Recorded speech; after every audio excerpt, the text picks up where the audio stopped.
우리는 금메달리스트를 기억합니다. 환호 속에 깃발을 흔들고 눈물 속에 애국가를 따라 부르던 그 순간을요. 하지만 여기 그 누구보다 뜨겁게 조국을 위해 달렸지만 단 한 번도 영웅이라 불리지 못한 한 남자가 있습니다. 그는 분명 금메달을 목에 걸었습니다. 하지만 그 뒤에 따라온 건 박수도 영광도 아닌 침묵과 망각 그리고 탄압이었습니다. 오늘 이야기의 주인공은 2층 금메달리스트 장도환 할아버지입니다. 50년간 세상이 몰랐던, 아니 애써 외면했던 그의 진짜 이야기를 지금부터 들려드립니다. 사연 시작 전 구독과 좋아요 버튼 눌러주시면 사연의 재미가 2배가 됩니다. 사연 이야기 시작합니다. 제 이름은 장도환입니다. 1953년 경상북도 안동의 작은 시골 마을에서 태어났습니다. 아버지는 한경남도 함흥 출신으로 6.25 전쟁 때 공산 치하를 피해 가족과 함께 남하하신 분이셨습니다. 어머니는 전쟁으로 첫 남편을 잃은 전쟁 미망인이셨죠. 두 분이 만나 재혼하시면서 저를 낳으셨습니다. 우리 집은 정말 가난했습니다. 초가집 한 칸에서 식구 5이 살았습니다. 아버지는 남의 논밭을 빌려 농사를 지으셨고 어머니는 삭바느질로 조금이나마 생계에 보탬이 되려고 밤늦도록 바느질을 하셨습니다. 전기도 없어서 호롱불 밑에서 바느질하시는 어머니의 뒷모습을 지금도 선명히 기억합니다. 하지만 가난해도 저희 부모님은 저를 무척 사랑해 주셨습니다. 특히 아버지는 고향을 떠나온 서름 때문인지 유난히 저에게 애정을 쏟으셨습니다. 도하나, 우리가 비록 가난하지만 너만큼은 꼭 사람 구실을 해야 한다. 아버지가 고향을 잃었지만 너는 이 땅에서 당당하게 살아가야 해. 어릴 때부터 저는 달리기를 좋아했습니다. 아니, 좋아한다기보다는 그게 제일 잘하는 일이었습니다. 운동화 한 켤레 살 돈이 없어서 맨발로 뛰곤 했는데 신기하게도 동네 아이들보다 훨씬 빨랐습니다. 학교에서 집까지는 3km 정도 되는 산길이었는데 저는 그 길을 매일 뛰어서 다녔습니다. 다른 아이들은 걸어서 30분 걸리는 길을 저는 뛰어서 10분 만에 왔습니다. 어머니는 항상 걱정하셨죠. 도하나, 그렇게 뛰면 안 된다. 신발도 없는데 발이 다칠라. 하지만 저는 달리는 게 좋았습니다. 바람을 가르며 달릴 때면 모든 걱정이 사라지는 것 같았어요. 가난도, 배고픔도, 친구들이 가진 것들에 대한 부러움도 모두 잊을 수 있었습니다. 학교 운동회 때마다 저는 단거리, 중거리, 장거리 할 것 없이 모든 달리기 종목에서 1등을 했습니다. 선생님들이 도하니는 타고났다고 말씀하셨고 어머니는 상장을 받아오는 제 모습을 보며 몰래 눈물을 흘리셨습니다. 중학교 2학년 겨울, 운명을 바꾼 만남이 있었습니다. 우연히 우리 학교에 온 군청 육상부 김철수 코치님이 체육 시간에 제가 뛰는 모습을 보시고는 깜짝 놀라셨습니다. 얘야, 이리 와봐. 너 이름이 뭐니? 장도환입니다. 도하나, 너 정말 달리기를 제대로 배워보고 싶지 않니? 너한테는 특별한 재능이 있어. 그날 코치님은 저에게 생전 처음 보는 진짜 운동화를 주셨습니다. 하얀 바탕에 파란 줄무늬가 있는 운동화였습니다. 그때 그 운동화를 신고 처음 뛰었을 때의 그 기분을 어떻게 표현할까요? 정말 발에 날개가 달린 것 같았습니다. 집에 와서 부모님께 말씀드렸을 때 아버지의 눈빛이 달라지는 것을 느꼈습니다. 도하나, 정말 그 양반이 그런 말씀을 하셨다고? 네, 아버지. 그리고 이 운동화도 주셨어요. 아버지는 그 운동화를 한참 바라보시더니 저를 꼭 안아주셨습니다. 도안아, 이제 아버지가 못 이룬 꿈을 내가 이루는구나. 너는 이 나라의 훌륭한 사람이 될 거야. 안동고등학교에 진학하면서 본격적인 육상 훈련을 시작했습니다. 김철수 코치님은 저를 위해 특별한 훈련 계획을 세워주셨습니다. 새벽 5시에 일어나 학교 뒷산을 10km 뛰고 방과 후엔 또 20km를 뛰었습니다. 처음엔 정말 힘들었습니다. 새벽 5시면 온 세상이 아직 잠들어 있을 때였으니까요. 하지만 뛰기 시작하면서부터는 달랐습니다. 차가운 새벽 공기를 가르며 달리는 그 순간들이 하루 중 가장 행복한 시간이었습니다. 코치님은 저에게 마라톤을 권하셨습니다. 도안아, 너는 단거리보다는 장거리에 특별한 재능이 있어. 그리고 마라톤은 단순히 빠르기만 해서는 안 돼. 정신력이 가장 중요한 종목이야. 너한테 딱 맞는 종목이라고 생각해. 마라톤 42.195km. 처음 들었을 때는 상상도 할 수 없는 거리였습니다. 하지만 매일매일 조금씩 거리를 늘려가며 훈련하다 보니 어느새 풀코스를 완주할 수 있게 되었습니다. 부모님은 처음엔 제가 공부를 소홀히 할까 걱정하셨습니다.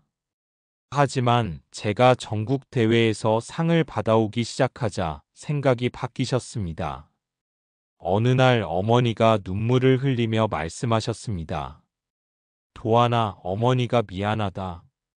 너한테 해줄 수 있는 게 이렇게 없는데 내가 스스로 이렇게 훌륭하게 자라주니. 아버지는 더욱 남달랐습니다. 제가 훈련하러 나갈 때마다 현관 앞에서 두 손을 모으고 절을 하셨습니다. 도안아, 조심히 다녀와라. 우리 도안이가 나라를 위해 뛰는구나. 아버지의 그 말씀이 지금도 귓가에 맴돕니다. 고향을 잃고 남아하신 아버지에게는 나라라는 단어가 남달리 무겁게 다가오셨을 것입니다. 고등학교 2학년 때 첫 전국 대회에 출전했습니다. 전국체전 고등부 마라톤에서 3위를 했습니다. 시상대에 올라서는 순간 관중석에서 울고 계신 부모님을 봤습니다. 특히 아버지는 엉엉 우시면서 박수를 치고 계셨습니다. 그 모습을 보는 순간 저도 울컥했습니다. 아, 내가 이렇게 뛰는 것이 부모님께 이런 기쁨을 드릴 수 있구나. 그 순간부터 저는 더욱 확신했습니다. 내가 가야 할 길이 바로 이거구나. 1971년 고등학교 3학년 봄이었습니다.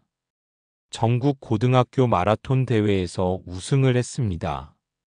그리고 그 대회를 지켜본 국가대표 김봉수 감독님이 저를 불러주셨습니다. 도안아, 국가대표 상비군에 선발되었다.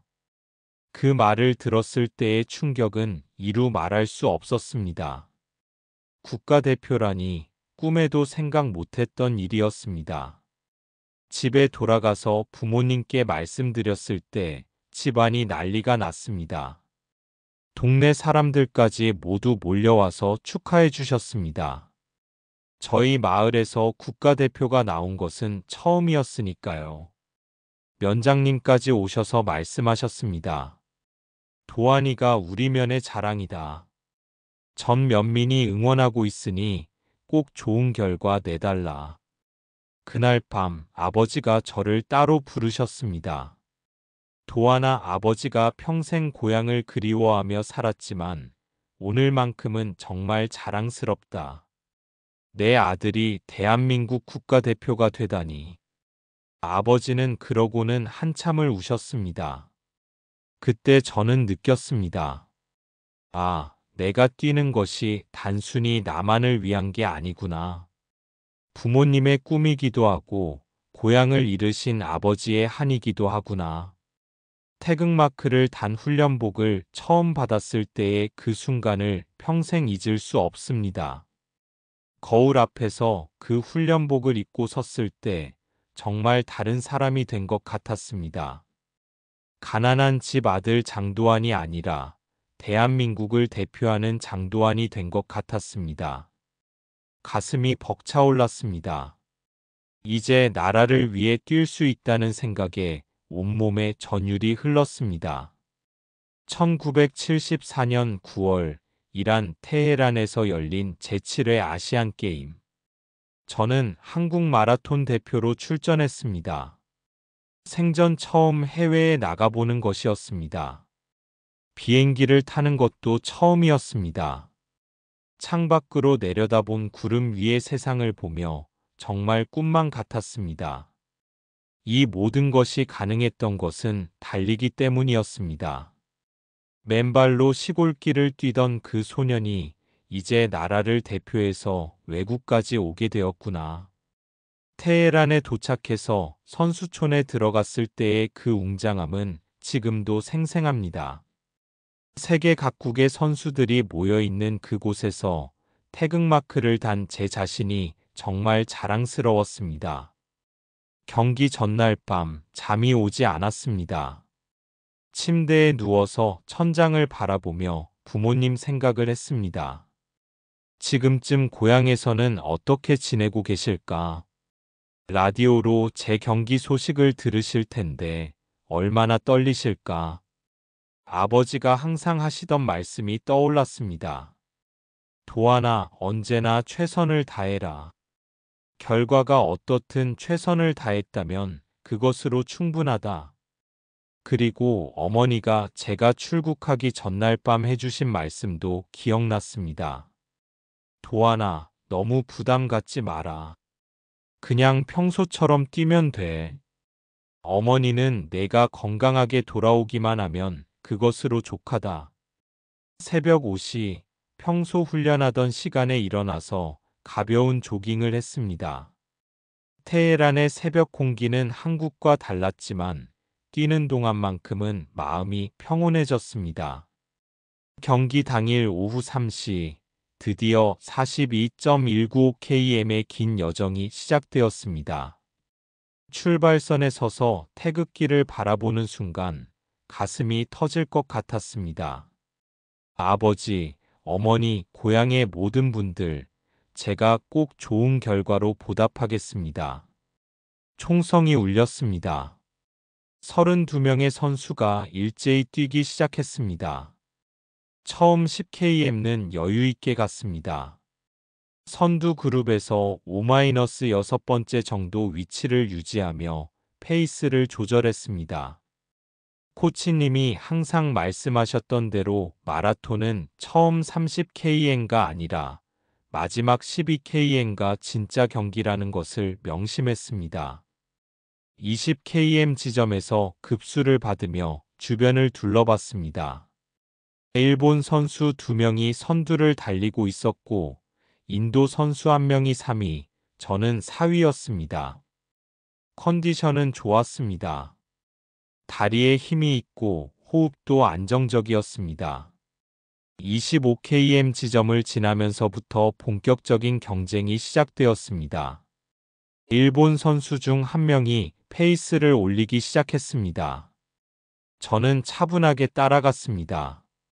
아직 때가 아니었습니다. 30km 정말 힘들었습니다. 마라톤에서 말하는 벽이 왔습니다. 다리가 무거워지고 호흡이 거칠어졌습니다.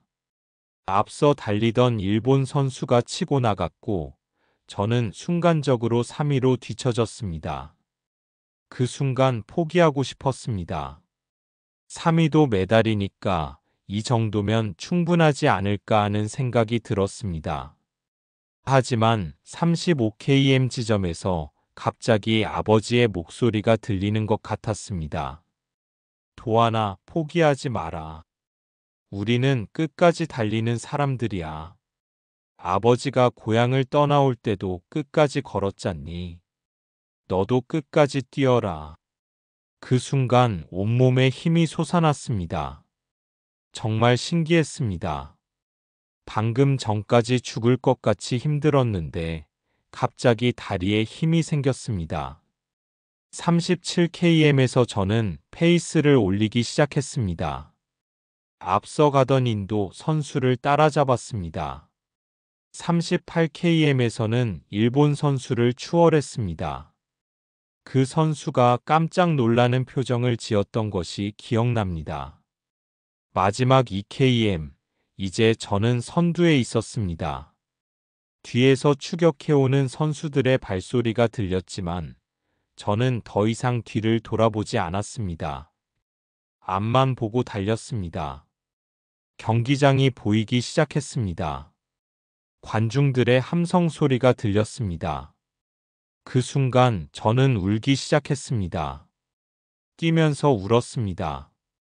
결승선을 통과하는 순간 시계는 2시간 16분 22초를 가리키고 있었습니다. 금메달이었습니다. 저는 그 자리에 털썩 주저앉아서 하늘을 바라봤습니다. 테헤란의 파란 하늘이 너무 아름다웠습니다. 그리고 생각했습니다. 아버지, 어머니 해냈습니다. 정말 해냈습니다. 시상식에서 태극기가 올라갔습니다. 애국가가 울려 퍼졌습니다. 저는 그 순간을 평생 잊을 수 없습니다. 가슴에 금메달을 달고 태극기를 바라보며 애국가를 들었을 때의 그 감격을 어떻게 말로 표현할 수 있을까요? 그날 밤 선수촌에서 동료들과 함께 작은 축하 파티를 했습니다. 다른 종목 선수들도 와서 축하해 주었습니다. 저는 정말 행복했습니다. 이것이 인생에서 가장 행복한 순간이구나 생각했습니다. 하지만 그때는 몰랐습니다. 이 순간이 제 인생의 정점이면서 동시에 몰락의 시작이 될 줄은. 경기 후 기자회견에서 한 기자가 물었습니다. 이번 금메달의 의미는 무엇입니까? 저는 주저없이 답했습니다. 이 메달을 지금까지 저를 키워주신 부모님께 바치고 싶습니다. 가난 속에서도 저를 믿어주시고 응원해주신 부모님 덕분에 이 자리에 설 수 있었습니다. 그때는 그냥 진심을 말한 것뿐이었습니다. 자식으로서 당연한 마음이었습니다. 하지만 그 한마디가 제 인생을 완전히 바꿔놓을 줄은 몰랐습니다. 한국에 도착했을 때의 환영 분위기는 정말 대단했습니다. 김포공항에 수백 명의 사람들이 나와서 태극기를 흔들며 환영해 주었습니다. 그 순간 저는 정말 영웅이 된 기분이었습니다. 고향으로 내려가는 길에도 곳곳에서 환영 현수막이 걸려 있었습니다. 우리 고장의 영웅 장도환 선수 환영합니다라는 글씨를 보며 가슴이 벅찼습니다. 부모님을 다시 뵙는 순간 저는 울고 말았습니다. 아버지는 훨씬 늙어 보이셨고 어머니는 기쁨과 자랑스러움으로 눈물을 흘리고 계셨습니다. 도안아, 정말 잘했다. 아버지가 평생 이런 날을 꿈꿔왔는데. 아버지는 제 금메달을 한참 동안 바라보시더니 조심스럽게 만져보셨습니다. 그리고는 마당에 나가서 하늘을 바라보며 오랫동안 서 계셨습니다. 동네는 축제 분위기였습니다. 면장님이 직접 오셔서 축하해 주셨고 학교에서는 전교생이 모여서 환영식을 해주었습니다. 저는 정말 행복했습니다. 하지만 그 행복은 일주일밖에 지속되지 않았습니다. 어느 날 오후 훈련을 마치고 체육관에서 나오는데 검은색 승용차 한 대가 저를 기다리고 있었습니다. 정장을 입은 3명의 남자가 차에서 내렸습니다. 장도환 씨죠? 잠깐 이야기 좀 하시죠. 그들의 표정은 차갑고 딱딱했습니다. 저는 어리둥절했지만 따라갔습니다.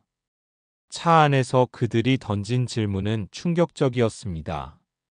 당신 부모가 북한에서 남아있다는 게 사실입니까? 갑작스러운 질문에 저는 당황했습니다.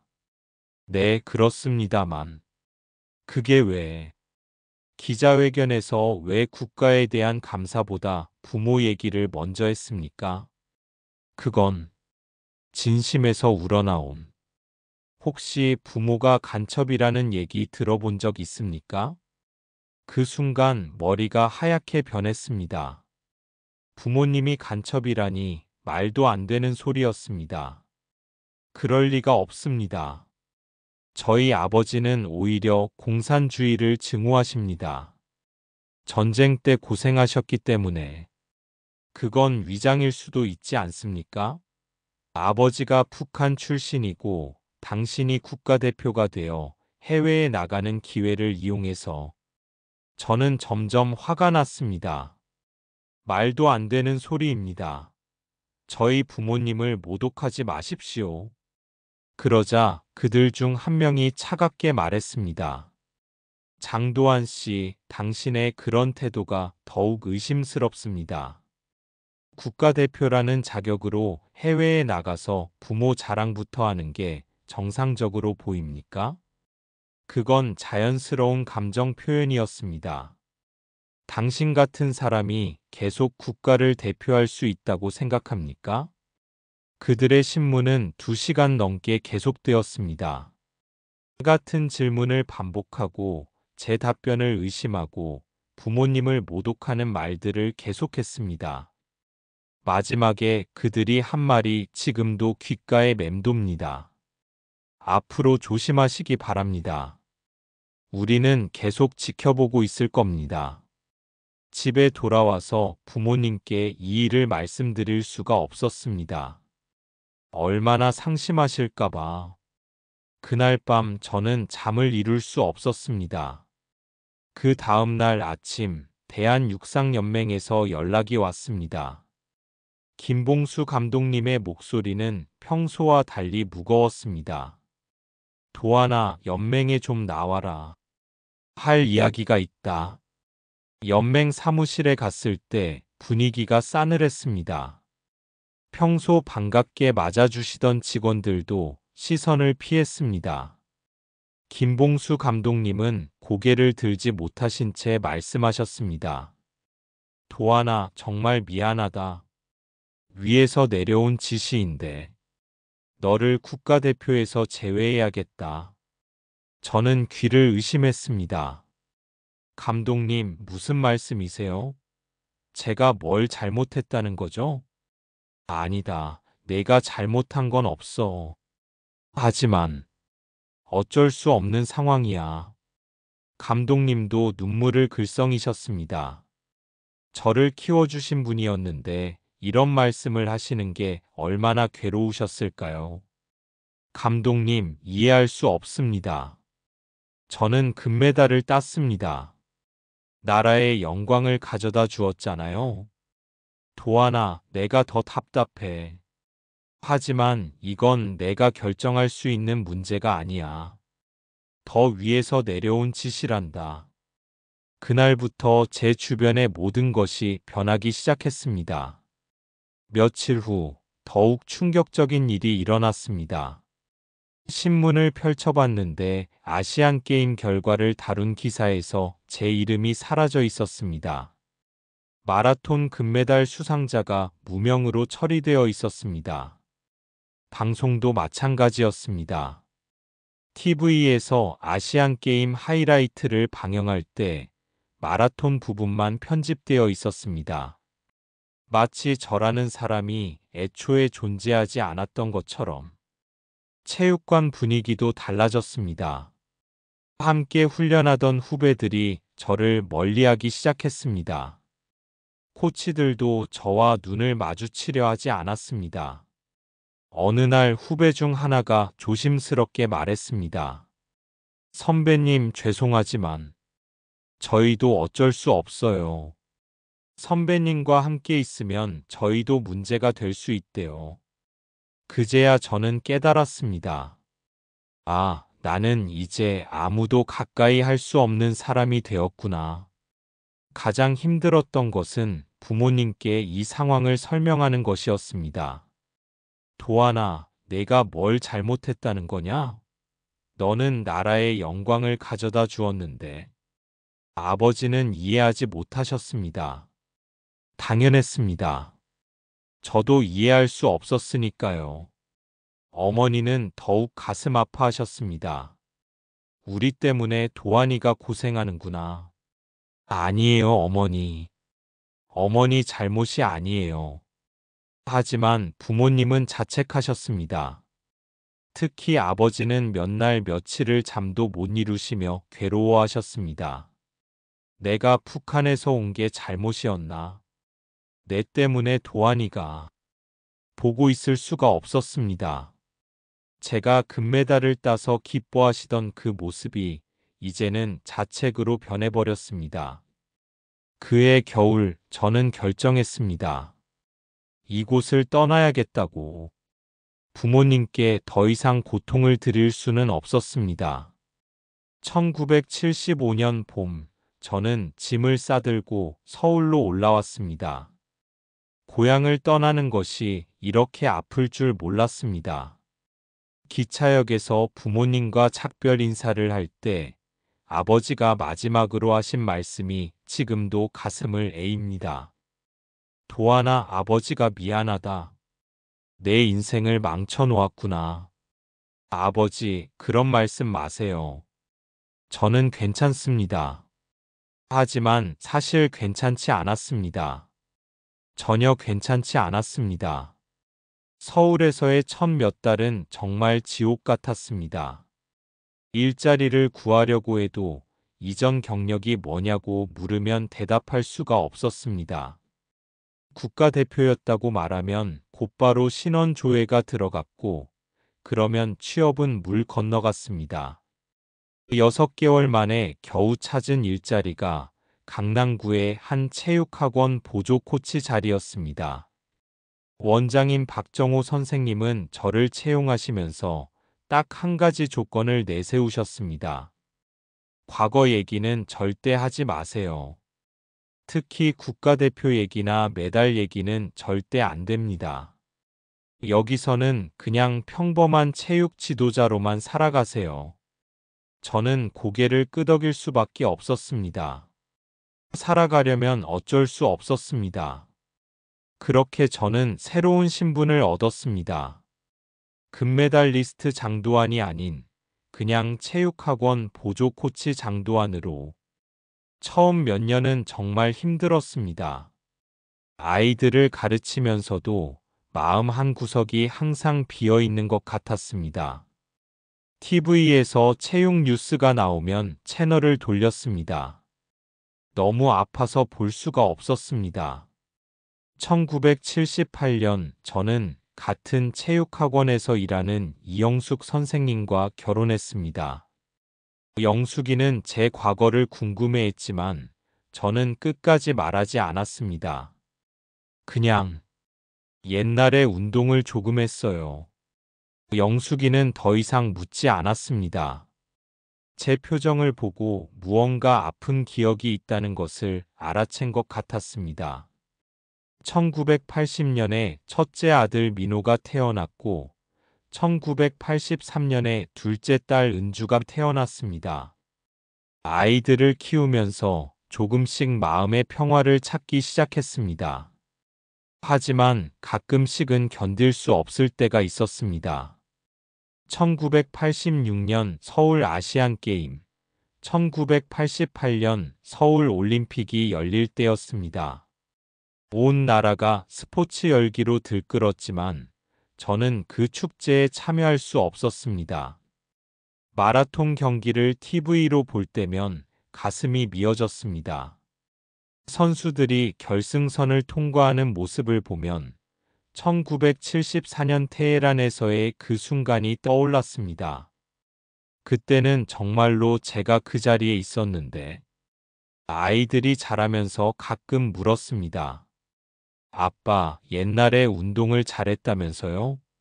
어떤 운동이에요? 응, 달리기를 조금 했지. 메달도 받아봤어요? 그 질문을 들을 때마다 목이 메었습니다. 금메달을 받았다고 말하고 싶었지만 할 수 없었습니다. 글쎄, 옛날 일은 기억이 잘 안 나네. 1995년 손자 준혁이가 태어났습니다. 그 작은 생명체를 안고 있을 때 문득 생각했습니다. 이 아이가 자랄 때까지도 저는 계속 이렇게 숨어서 살아야 하는 건가? 2000년 손녀 은지가 태어났습니다. 은지가 3살이 되었을 때 할아버지에게 달려와서 물었습니다. 할아버지도 옛날에 운동선수였어요? 그 순간 저는 정말 울고 싶었습니다. 할아버지는 그냥 옛날에 조금 뛰었단다. 20년이 지나고 30년이 지나고 40년이 지났습니다. 그 시간 동안 저는 계속 침묵 속에서 살았습니다. 제가 금메달리스트였다는 사실을 누구에게도 말할 수 없었습니다. 가끔 TV에서 올림픽이나 아시안게임 중계를 볼 때면 가슴이 미어졌습니다. 선수들이 시상대에 서서 태극기를 보며 눈물 흘리는 모습을 보면 저도 한때는 그런 영광을 누렸던 사람이라는 게 꿈만 같았습니다. 하지만 아무도 믿어주지 않을 것 같았습니다. 평범한 체육학원 코치가 갑자기 나는 아시안게임 금메달리스트였다고 말한다면 누가 믿어주겠습니까? 그렇게 50년이라는 긴 세월이 흘렀습니다. 저는 그 시간을 견뎠습니다. 때로는 원망스럽기도 했고, 때로는 절망적이기도 했지만, 그래도 살았습니다. 2023년까지 그 기적 같은 만남이 있기까지 2023년 5월 어느 화창한 오후 체육학원에서 아이들 수업을 마치고 있는데 낯선 젊은 남자가 찾아왔습니다. 20대 후반 정도로 보이는 그 청년은 정중하게 인사를 했습니다. 안녕하세요. 저는 체육대학원에서 스포츠사를 연구하는 김민수라고 합니다. 아, 네. 무슨 일로 오셨나요? 혹시 장도환이라는 분을 아십니까? 그 순간 저는 온몸이 얼어붙는 것을 느꼈습니다. 50년 동안 아무도 찾지 않았던 그 이름을 이 젊은 청년이 찾고 있다는 것이었습니다. 장도환이요? 네, 1974년 아시안게임 마라톤 금메달리스트인데요. 기록을 정리하던 중 이상한 점을 발견했습니다. 민수는 가방에서 자료를 꺼내며 설명했습니다. 1974년 테헤란 아시안게임 마라톤 금메달리스트의 이름이 공식 기록에서 누락되어 있어요. 대신 한국 선수라고만 되어 있습니다. 이상해서 당시 신문을 찾아봤는데 그는 오래된 신문 스크랩을 보여주었습니다. 초기 기사에는 장도환 선수 금메달 획득이라고 나와 있는데 며칠 후 기사부터는 이름이 사라져 있어요. 정말 이상한 일이죠. 저는 가슴이 쿵쾅거리는 것을 느꼈습니다. 50년 만에 누군가가 진실을 찾고 있다는 것이었습니다. 혹시 그분이 왜 사라졌는지 아시나요? 민수는 더욱 자세히 설명했습니다. 여러 자료를 조사해 보니 정치적인 이유로 기록에서 제거된 것 같아요. 당시 기자회견 내용을 보면 부모님에 대한 언급이 나오는데 아마 그것 때문에 그때 저는 결심했습니다. 이제 더 이상 숨을 수 없었습니다. 제가 장도환입니다. 민수의 눈이 휘둥그레졌습니다. 네, 정말요? 정말 그 장도환 선수님이세요? 네, 맞습니다. 그 순간 민수는 일어서서 깊숙이 인사를 했습니다. 선생님, 정말 오랫동안 찾았습니다. 어떻게 이런 곳에 계신 거죠? 저는 그제야 50년 동안 속에 묻어둔 이야기를 꺼낼 수 있었습니다. 금메달을 땄던 그 영광스러운 순간부터 기자회견에서의 한마디, 그리고 그 이후의 긴 침묵까지 모든 것을 털어놓았습니다. 민수는 제 이야기를 들으며 계속 눈물을 흘렸습니다. 선생님, 이건 말이 안 됩니다.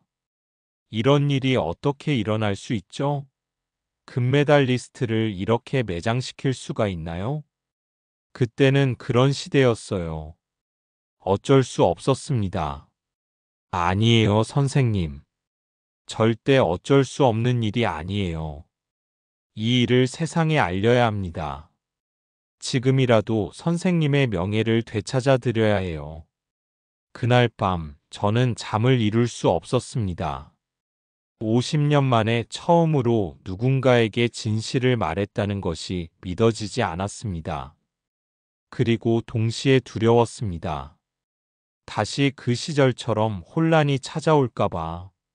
민수는 약속을 지켰습니다. 일주일 후 그는 제 이야기를 정리해서 유튜브에 올렸습니다. 사라진 금메달리스트 마이너스 50년 만에 밝혀지는 진실이라는 제목이었습니다. 처음에는 조회수가 몇백 개에 불과했습니다. 하지만 며칠 후부터 상황이 달라졌습니다. 조회수가 갑자기 폭발적으로 늘어나기 시작했습니다. 1000명, 10,000명, 10만 명, 그리고 마침내 100만 명을 넘어섰습니다. 댓글들을 읽어보니 눈물이 났습니다. 이런 일이 실제로 있었다니. 정말 충격적이네요. 할아버지, 진짜 죄송합니다. 이런 일을 몰랐어서 이제라도 명예를 회복해드려야 합니다. 나라가 나서서 사과해야 해요. 선생님 같은 분이 진짜 애국자입니다. 50년 동안 참고 사신 게 존경스러워요. 하지만 모든 댓글이 좋은 것만은 아니었습니다. 증거도 없이 이런 이야기를 믿을 수 있나요? 허위 사실일 수도 있잖아요. 그 시대에는 그럴 만한 이유가 있었을 거예요. 함부로 판단하면 안 돼요. 이런 댓글들을 보며 다시 한번 상처받았습니다. 50년이 지난 지금도 여전히 의심하는 사람들이 있다는 것이 슬펐습니다. 그런데 민수는 포기하지 않았습니다. 더 많은 증거를 찾아 나섰습니다. 국가기록원을 뒤지고 당시 기자들을 찾아다니고 체육계 관계자들을 인터뷰했습니다. 그리고 마침내 결정적인 증거를 찾아냈습니다. 1974년 아시안게임 당시 촬영된 8필름이었습니다. 그 필름에는 제가 결승선을 통과하는 장면과 시상식 장면이 선명하게 담겨 있었습니다. 필름을 본 순간 저는 그 자리에서 무너져 내렸습니다. 49년 만에 보는 그 순간들. 젊은 제가 태극기를 가슴에 안고 울고 있는 모습이 너무나 생생했습니다. 선생님, 이제 누구도 의심할 수 없어요. 이 영상이 모든 것을 증명해 줍니다. 언론에서도 관심을 갖기 시작했습니다. 먼저 인터넷 매체들이 제 이야기를 다뤘고, 이어서 신문과 방송에서도 연락이 오기 시작했습니다. 첫 번째 TV 인터뷰는 정말 떨렸습니다. 50년 만에 처음 받는 인터뷰였으니까요. 기자가 물었습니다. 선생님, 50년 동안 어떤 심정으로 지내셨나요? 처음에는 분했습니다. 억울했고 원망스러웠습니다. 하지만 시간이 지나면서 체념하게 되었어요. 그리고 나중에는 그냥 잊고 살려고 노력했습니다. 가족들에게도 말씀하지 않으셨다고요? 네, 못했습니다. 믿어주지 않을 것 같아서. 그리고 혹시 가족들까지 피해를 볼까봐 걱정되어서. 방송이 나간 후 반응은 폭발적이었습니다. 시청자들의 전화가 빗발쳤고 온라인 게시판에는 관련 글들이 넘쳐났습니다. 그리고 무엇보다 놀라운 것은 그 시절을 기억하는 분들이 하나둘 나타나기 시작했다는 것이었습니다. 저는 1974년 당시 체육기자였습니다. 장도환 선수의 금메달 소식을 직접 취재했어요. 그런데 며칠 후 갑자기 기사 쓰지 말라는 지시가 내려왔습니다. 저희 아버지가 당시 체육회 관계자셨는데 위에서 압력이 있었다고 하시더라고요. 정치적인 문제 때문에 어쩔 수 없었다고. 이런 증언들이 계속 나오면서 제 이야기는 더 이상 의심받지 않게 되었습니다. 2024년 2월 드디어 그 전화를 받았습니다. 대한체육회 회장실에서 걸려온 전화였습니다. 장도환 선생님, 안녕하세요. 저는 대한체육회 회장 김정훈입니다.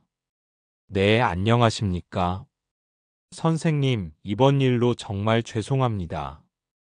국가가, 체육계가 선생님께 큰 잘못을 저질렀습니다. 늦었지만 이제라도 바로잡고 싶습니다. 가슴이 뛰었습니다. 50년 만에 듣는 공식적인 사과였습니다. 선생님의 1974년 아시안게임 금메달 기록을 공식적으로 복원하겠습니다. 그리고 국가유공자로 예우하여 태극기 훈장을 수여하고 싶습니다. 그 순간 저는 전화를 받고 있을 수가 없었습니다. 50년 동안 꿈꿔왔던 그 말을 드디어 듣게 된 것입니다. 정말 감사합니다. 목이 메어 더 이상 말을 할 수 없었습니다. 한 달 후 서울 올림픽 공원 올림픽홀에서 명예회복 및 포상 수여식이 열렸습니다.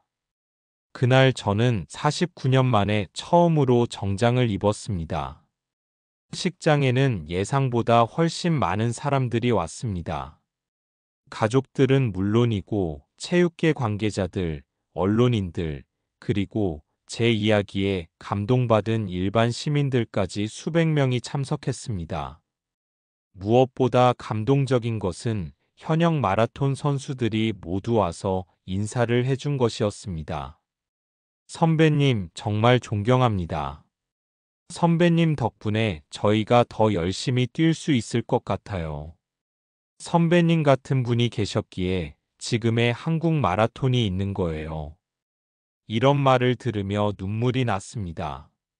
50년 만에 처음으로 선배라는 소리를 들었습니다.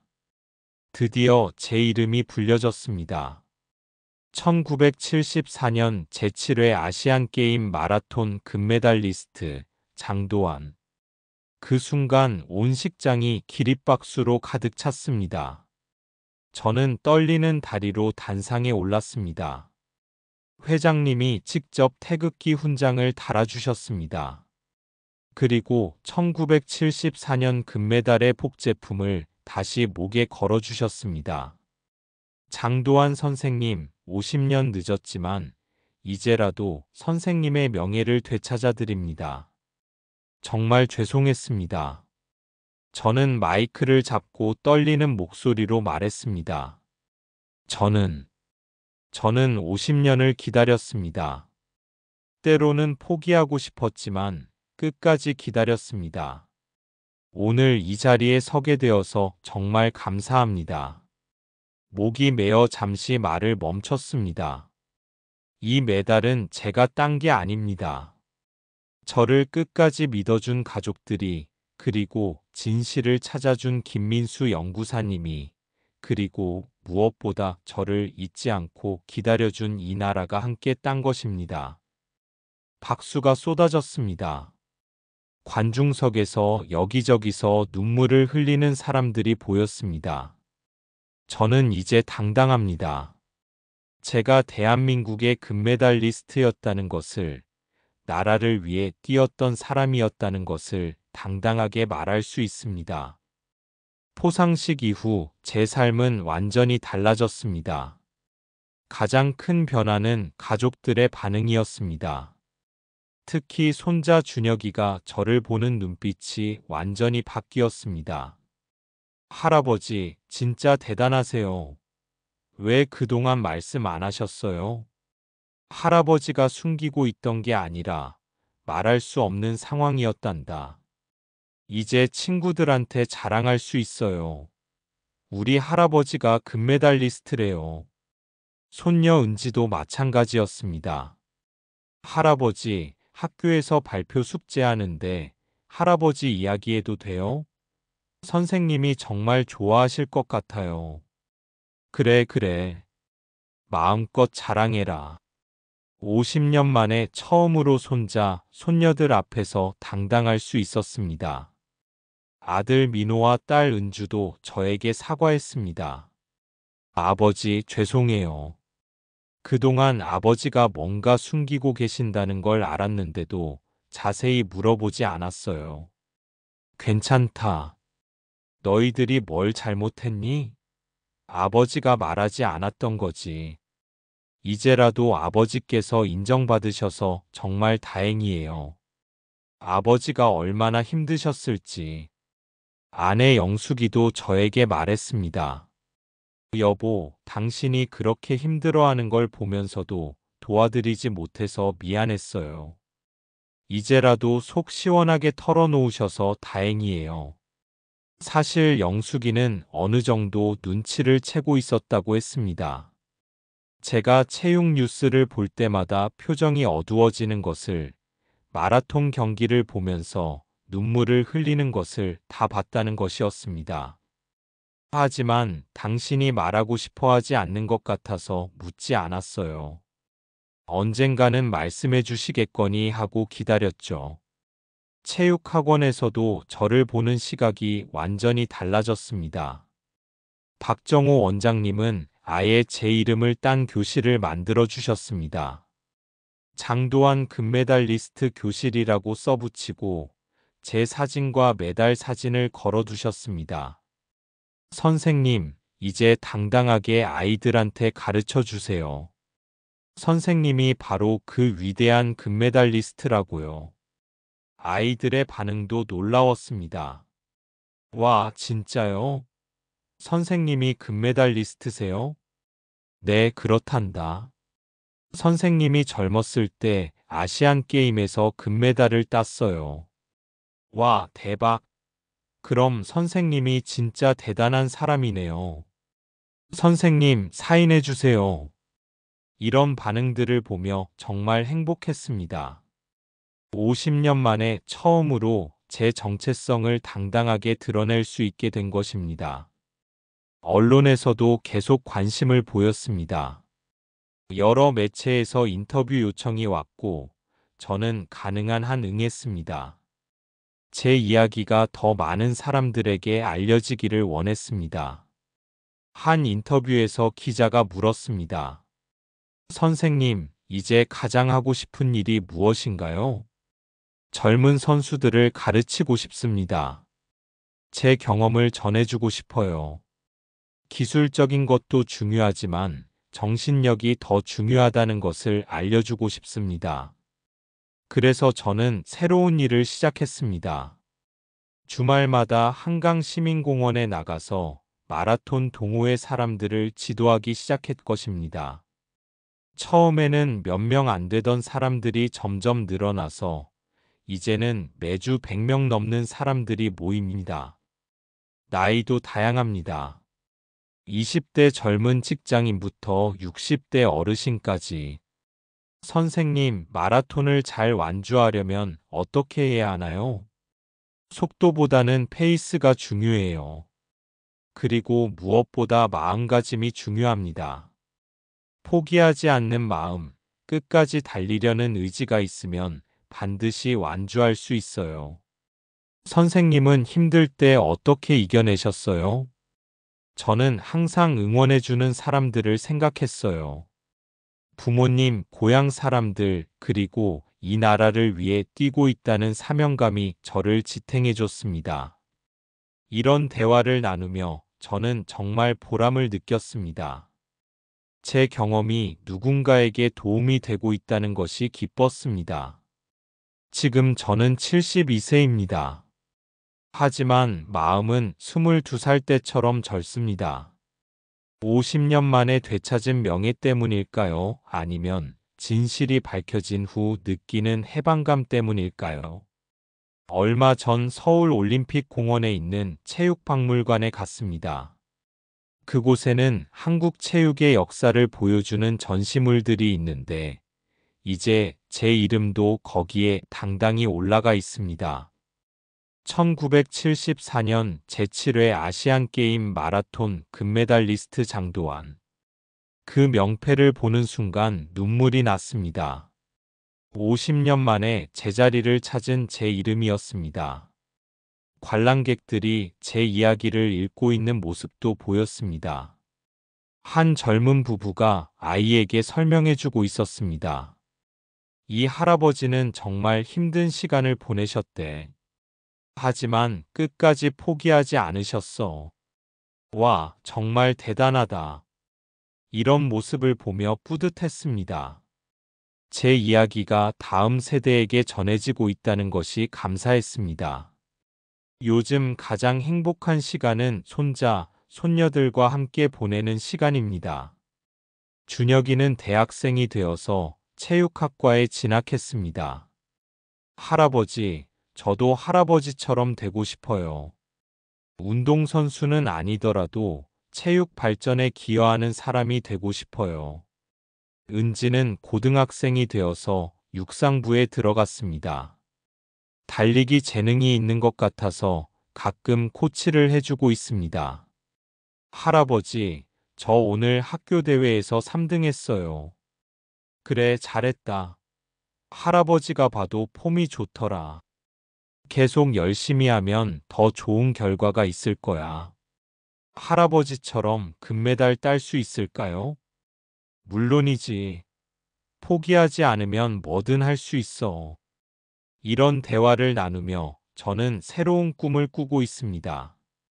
혹시 은지가 정말 훌륭한 마라토너가 되어서 언젠가 할아버지의 뒤를 이어 국가대표가 될 수 있을까요?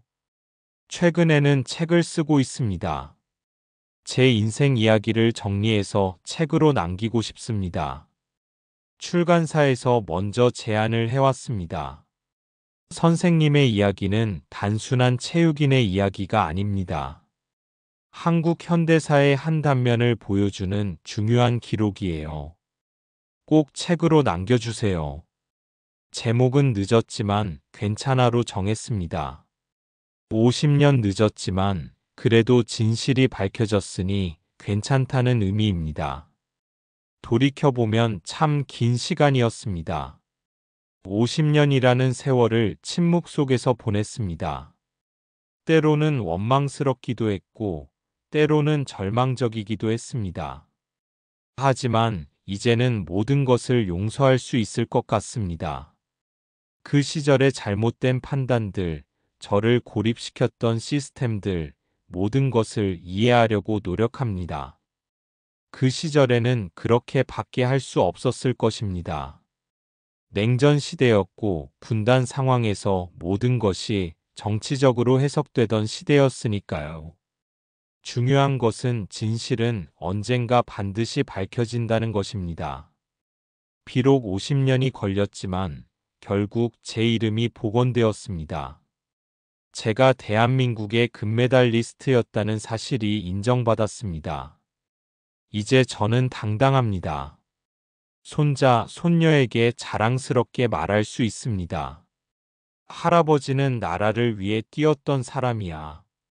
그리고 끝까지 포기하지 않았어. 젊은 여러분들에게 말씀드리고 싶습니다. 어떤 어려움이 와도 포기하지 마세요. 진실은 반드시 밝혀집니다. 시간이 걸릴 수도 있지만 결국 정의는 승리합니다. 저는 그 증거입니다. 50년 만에 명예를 회복한 늙은 마라토너의 이야기가 여러분에게 희망이 되기를 바랍니다. 마지막으로 50년 동안 저를 잊지 않고 찾아준 김민수 연구사님에게, 그리고 제 이야기에 관심을 가져주신 모든 분들에게 진심으로 감사드립니다. 이 이야기는 픽션이지만 우리 역사 속에는 정말로 이런 일들이 있었을지도 모릅니다. 정치적 이유로, 시대적 한계로 인해 정당한 인정을 받지 못한 수많은 사람들의 이야기가 아직도 우리 곁에 묻혀 있을 것입니다. 진실은 늦더라도 반드시 밝혀진다는 믿음으로 모든 장도환들의 명예가 회복되기를 바라며 이 이야기를 마칩니다. 사연 재미있게 들으셨나요? 구독과 좋아요 잊지 마시고요. 다음 영상으로 더 재미있는 사연 가져오겠습니다. 감사합니다.